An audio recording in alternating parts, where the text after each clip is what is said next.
登壇者のご紹介です。ザ・ベンチャーリアリティファンドジェネラルパートナーティパタット・チェンダバシンさんです。チェンダバシンさん、よろしくお願いします。Hello. Hello. Hi, everyone. It is an honor to be here. Konbanwa. Watashi wa Tipatat desu. So I'm here to talk about the global reality of XR in 2024. I'll talk about some of the things that we've seen in this industry and also talk a little bit about what we're seeing in the upcoming future. So first, I'll introduce myself. I'll talk about the global market. Then I'll talk a little bit about some success stories from the B2C, especially in gaming. And then I'll highlight some success stories in the B2B market as well. And then I'll talk a little bit about really important developments in XR technology, both for hardware and for content that you should be aware of that will be very beneficial in the future. And afterwards, I will be available and you can ask me any questions you want outside. So I'm Tipatat Chennavasin, general partner and co-founder of the Venture Reality Fund. We are the most successful XR, spatial computing, and AI investment firm focused on early stage seed and Series A. We're based in Silicon Valley, but we invest globally. Between our two funds, we have 100 million under management. We've looked at over, actually now 10,000 XR startups, and we've invested in 64. Including some of the most successful VR game companies like Rec Room, who is a unicorn, Epic Games, Beat Games, the maker of Beat Saber, one of the most successful VR games, Alchemy Labs, which is also one of the most makers of one of the most successful VR games, InWorld, which is leading for generative AI NPC, Virtualytics, a top B2B data analytics and visualization company, and Apprentice, a leading B2B AR company for drug manufacturing. We've sold our companies to Google, to Meta, to Apple, Niantic, and others. We've been doing this for almost 10 years. Well, I've been investing in this area for almost 10 years now. And so I'm excited to share with you some of our learnings and insights. So when you think about the XR market right now, I think it's very important to understand what's happening. And really, the most interesting thing is that the install base of VR, as we consider it, is about 40 million units sold. The majority of that is by MetaQuest. It's about 30 million units. And then the rest is split up between like PC VR and console VR, PlayStation VR too. But the most important thing to know is that App Store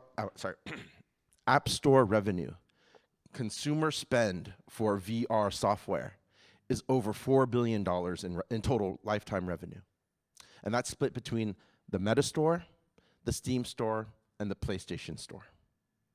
This is important because when we talk about emerging platforms, technology platforms, we care most, as a VC, I care most about what's the next app store? What's the next ecosystem where developers can make millions of dollars from billions of users?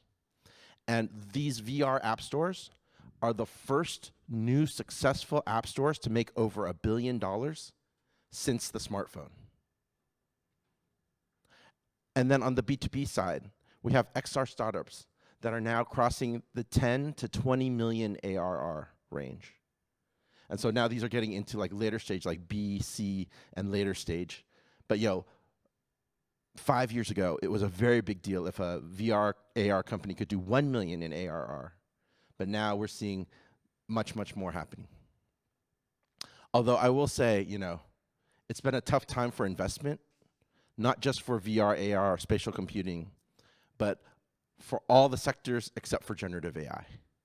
And so we can see that investments are down, the lowest it's been in a long time, but still over about $500 million invested last year into the XR space.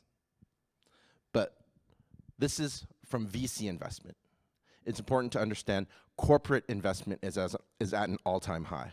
Meta, Apple, Microsoft, now Google, Samsung, almost every single major technology company, electronics company, is investing heavily in spatial computing and XR. So the most exciting thing that happened this year is that the Generation 3 of XR devices have finally arrived. Mixed reality is finally here. And so, of course, the Apple Vision Pro launched. I've been in this space for 10 years, and every year since 2015, 2014, I had slide decks from startups that said Apple was releasing their device next year. It was always kind of silly. But now it's finally happened. Apple released the Apple Vision Pro, a very premium, high-quality headset that shows off Apple's vision of the future, but more importantly, their commitment to this vision. Apple has not released a major product like this since maybe the iPad. And what's really interesting is, for them, when they release a product, that typically represents at least a 10-year commitment. Also, Meta has released the Quest 3 which launched last year, the Quest 3S, which is the more consumer version that's launched this year. And then Meta also has the Ray-Ban smart glasses that they've created that has generative AI functions within the glasses and has become the category leader for smart glasses. And more importantly, they've announced Horizon OS partnerships with Microsoft, Lenovo, Asus, and many others because they want to compete against Apple and be the Android for XR. And then, of course, yesterday, Google finally announced and showed off their actual Android XR because, of course, Google wants to be the Android for XR. And so they announced that Samsung will be a launch partner, and they'll launch their first device next year. And they have partnerships with other major XR companies to release devices using the Android XR platform as well. And so you can see Apple, Meta, and Google are all fighting to be the next major device platform. When we started this fund 10 years ago, our thesis is what comes after the smartphone? What will be the next big device? And you can see it's not just us that believe it. Apple, Meta, Google are all fighting to be the next. So let's dive deeper into the consumer spend. And you can see here we see the software sales trends tracking since the launch of VR in 2016. And it was actually pretty slow growth until we see 2019 was really the inflection point. And that's when the Quest launched. It was very important to go from PC VR to an all-in-one VR that had 6 degrees of freedom. And we saw that this was the ultimate form factor and price for XR devices to really become way more mainstream. And you can see most of the revenue in XR now is really because of the Quest. And what we'll see too, even Steam has had strong software sales still. A lot of that is due to the Quest because the Quest can also be used as a PC VR device. And so you can see about $4 billion in lifetime sales, 2.5, actually it's closer now to 2.7 billion has been done by the Meta store, about $1 billion from the Steam store, and about a little over $500 million, 600 million in the PSVR store, representing PSVR 1 and 2.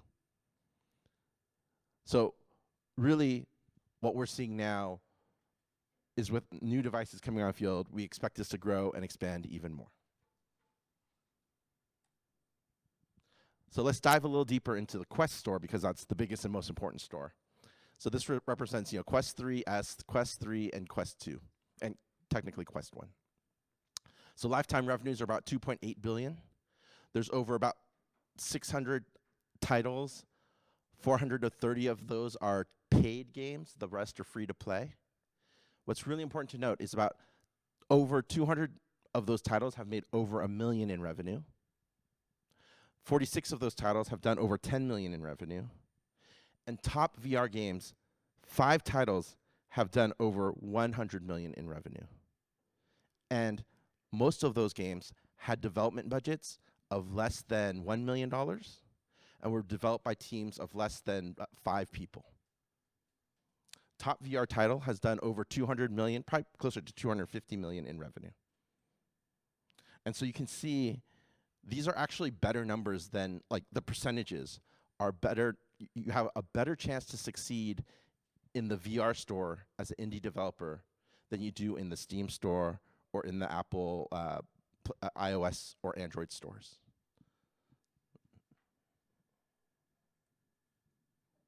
So now let's look at one of the most successful new VR games. It came out in 2019. It's a game called Gorilla Tag.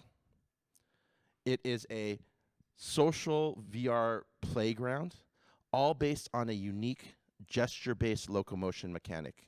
So instead of using the joystick to move, you actually use your arms like a gorilla. And the whole game is kind of based on this idea there. Not a lot of rules. It's more like a playground. And the people that play the game role play as these gorillas and create new games like it was like you were kids on a playground. It's become a huge success in VR. One of the most important numbers to note, it has currently 1 million daily active users in VR. That is a huge success for VR. And more impressively, it was created by a solo developer and has gone on to make over 100 million in revenue. So what is unique about this game? Why has it been so successful? We think, one, it delivers a unique experience that you can only do in VR, and it's based around this novel gesture mechanic that's very natural and intuitive, right? And this idea of role play. A lot of people like to role play, record their gameplay, and stream it, and it's been very successful on social media, on TikTok and YouTube and Twitch. It's very easy to pick up and play, and really a big part of it too is its demographic is young. It's mostly generation alpha, and so like kids that are between the ages of like 10 to 14 are playing this game. And it's really interesting because it was a game that no one expected. And even when Meta saw their early success, they didn't really understand it. And now it's become one of the most dominant games with many, many copycat games trying to cash in on its success.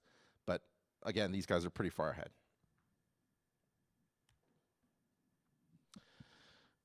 So now looking at what makes a successful Quest game, or VR game, I should say in general, I think these are some interesting things to consider. So on the left is a list of the most successful games by revenue. So Beat Saber is still #1, but then you kind of can scroll down the list and see, I think these are the top 25 games, and then genre as well. But what's really interesting here is, what do we notice about the most successful VR games? They're almost all developed by indie studios. So small teams that really understand VR. The big players do not have an unfair advantage. Like large companies like EA, and others have released VR games. Most of them have not been very successful. VR native mechanics win. You have to build a game that's unique for VR. It's not about just porting a PC game or a mobile game and putting it in VR. You really have to think about a game that can only be played in VR, that uses the gesture controls, and that usually will lead to success. I talked about this before, but AAAs and big IPs struggle. We're still in the innovation phase of VR, of a new platform. So even if you have a Star Wars game, a huge IP, or a Marvel's game, huge IP, if the gameplay isn't good, no one will care. There's enough of a user base now that subscription and in-app purchases can work. So the free-to-play business model that succeeded in mobile is now working in VR. Games like Gorilla Tag and others kind of show that. Sequels don't really succeed in VR. We don't really have a good reason to explain this, but we've seen games that have come out in VR and then have a follow-up sequel like 1 or 2 years later, and the original game still outsells the sequels. And that's pretty unusual. And then the new thing is mixed reality games have not been very successful yet. But I think a lot of that was because the Quest 3S wasn't available yet, and the Quest 3, which was the only true mixed reality device for a while, was very expensive. So I think we're going to see that change in the new year. Also, social and multiplayer games are increasingly successful. We talked about Gorilla Tag already, but there are many other examples, whether it's VR chat or Rec Room, many other successful social VR games. And then what we're also seeing too is there's a lot of interest from Meta to go beyond just gaming and think about consumer experiences in VR and MR that will appeal to everyone. Okay. So now I'll talk a little bit about B2B success. Unfortunately, this is more private data, so I don't have a lot that I can openly talk about, but I will just generalize and talk about some of the things that we're seeing. So across industries, we're seeing XR startups that are doing more than 10 million ARR in different categories, specifically in training, healthcare, manufacturing, data analytics, and product design. What's interesting about this is, in B2B, it doesn't matter what the adoption of consumer headsets are. It doesn't matter about the install base. All that matters is that the applications provide enough value, enough ROI, that it will overcome the friction of adoption. And so what we like to say is that the solutions, they have to do the impossible to be adopted. It's not about being 10% better or 20% better. It's about being 10x better, or it's about doing things you can't do in any other way. So I'll give you an example. One of the companies that we invested in, a company called Proprio, they are doing surgical navigation. And so the doctor will wear the AR, VR headset while they're actually doing the surgery. And they can actually get X-ray vision and see the skeleton of the patient as they're doing the surgery. And the goal is to eliminate surgical error. Right now, for orthopedic surgery, the surgical error rate is about 50%. And so if you can actually eliminate surgical error, you are potentially saving many, many millions of dollars, but also potentially saving lives and improving the quality of life for millions of people as well. So it's not just about cost savings, it's about providing extreme value. The other thing that we're seeing for success is also XR tends to be exciting and gets the customer into the door. But then you sell them on AI services on top of that to really increase the longevity of the relationship and to really bring it to scale. One of our portfolio companies recently closed a deal worth $50 million in just one deal. And so seeing those kinds of deals happen in the XR and AI space is really showing, again, how far we've come. I'll give you another example, too. We've invested in over 60 companies. We're not supposed to have favorites, but one of my favorites is the company that's shown here. It's an AR solution for drug manufacturing. So it's a company called Apprentice, and they actually help fast-track the COVID vaccines. And so understanding this use case of digitizing the workflow for drug manufacturing, and also allowing people to have remote assistance. So if they're stuck, they can call back to the office and have an expert tell them, help guide them on what they need to do.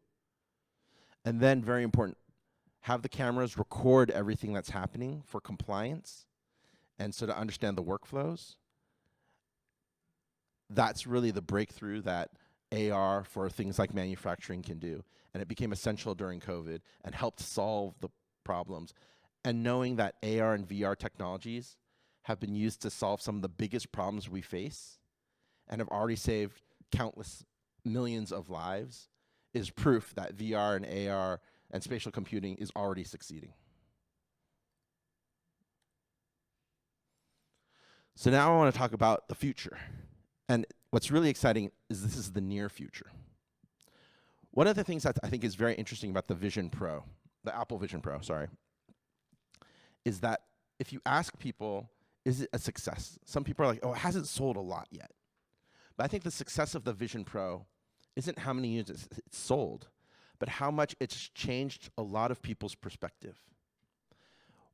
With the Quest, a lot of the mainstream people would say, oh, VR, AR, it looks like it's good for gaming, but it's not really a mainstream device.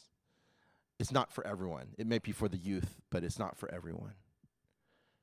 Then when Apple launched the Vision Pro and most people got to try it, their attitude changed.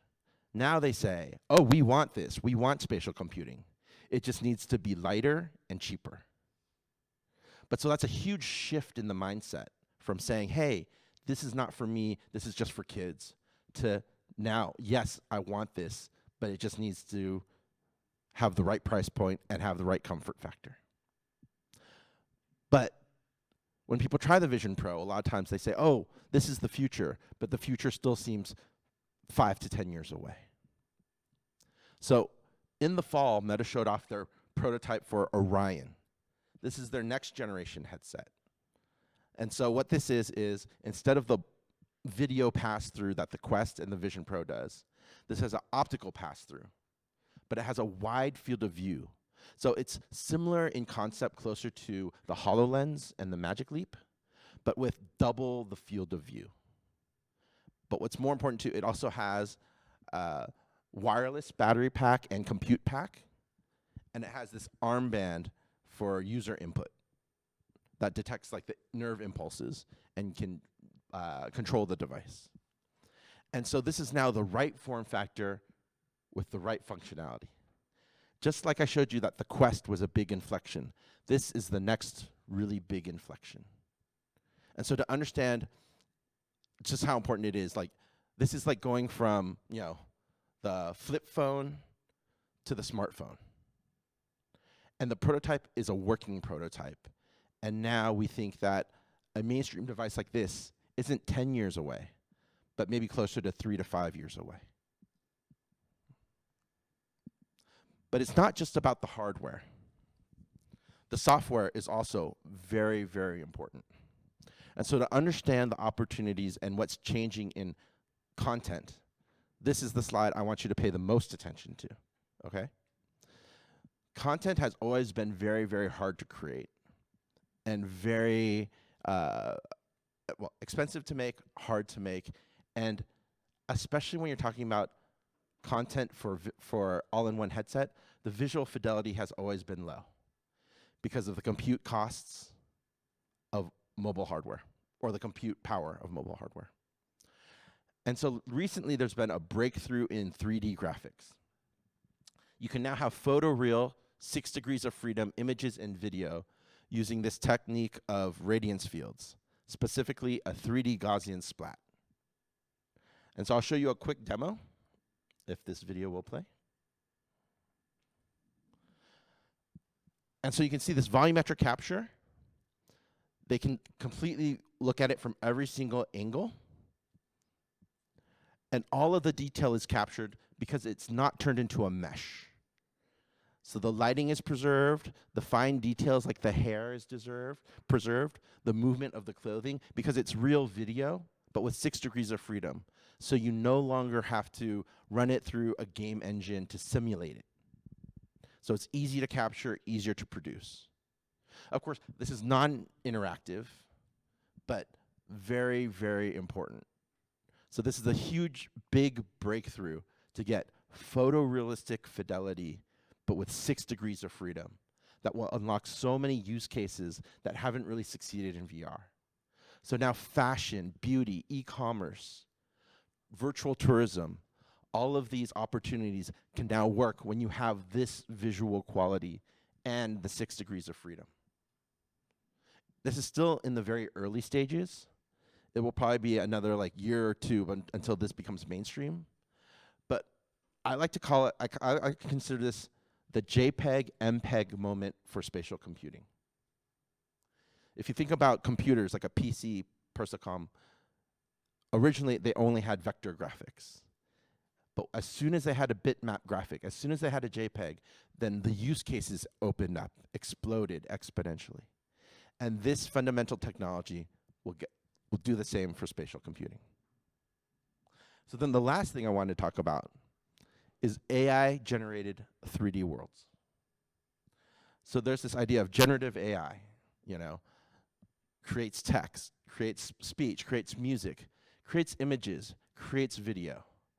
Now, the latest media that generative AI can create is 3D worlds. Just last month, we've had 2 breakthrough demos. One by a startup called World Labs, which was started by Dr. Fei, who is leading the Stanford AI lab. And then also Google DeepMind showing off their Genie 2. And so, unfortunately, I don't have the videos, but you can look them up online and see. But now, 3D worlds that users can navigate, move around, explore, and even interact with are all generated by AI. There's no game engine underneath. It's not Unreal, it's not Unity, it's all generated in real time.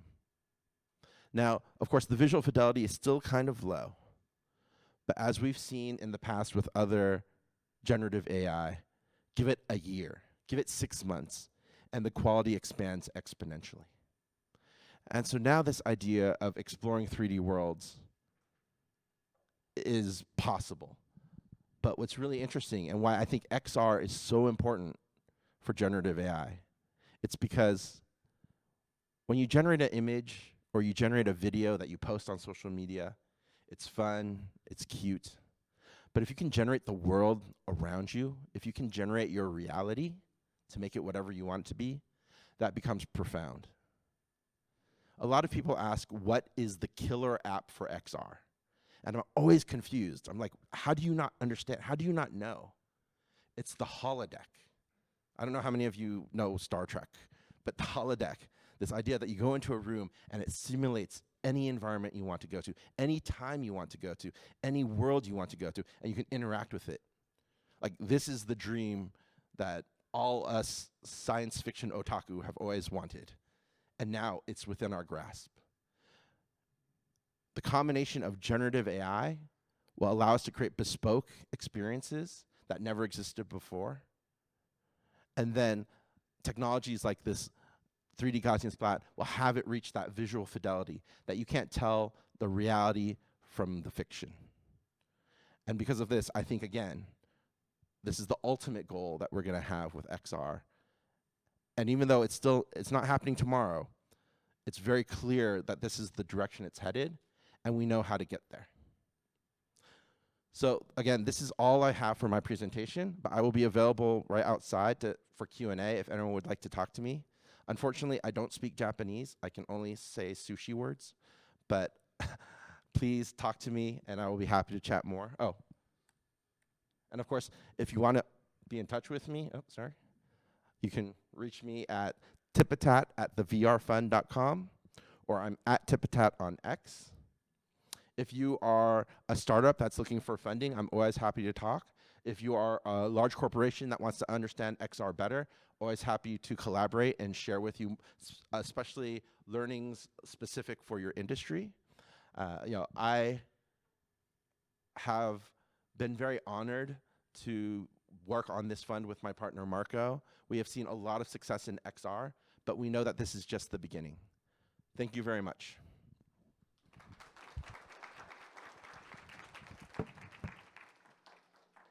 チェンナバシンさん、ありがとうございました。